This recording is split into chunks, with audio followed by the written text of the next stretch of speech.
26 दिवसानंतर सोनम वांगचुक यांचं उपोषण अखेर मागे। मंत्री जे पी नड्डा आणि जितेंद्र सिंग यांच्यासोबतच्या चर्चेनंतर निर्णय। लवकर बरे व्हा, पंतप्रधान मोदींची प्रतिक्रिया।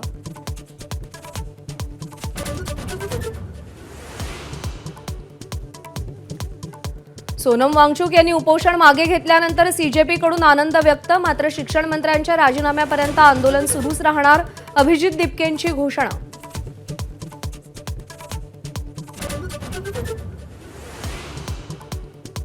पेपरफुटीवर कठोर कायदा करण्यासाठी याच अधिवेशनात विधेयक संसदेत मांडणार।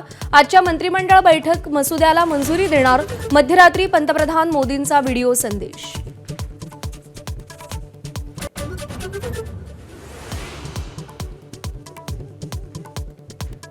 आदित्य आणि अमित ठाकरे यांच्या नेतृत्वात आज मुंबईतील शिवाजी पार्कवर तिरंगा रॅली। जंतर मंतरवरील विद्यार्थ्यांच्या आंदोलनाच्या समर्थनार्थ ज्युनियर ठाकरे बंधू मैदानात।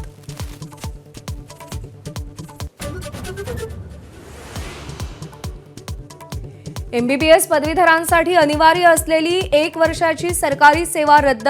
राज्य सरकारच्या निर्णयानं डॉक्टरांना दिलासा, तर ग्रामीण आणि दुर्गम भागातील सरकारी रुग्णालयांमध्ये डॉक्टरांच्या कमतरतेची भीती।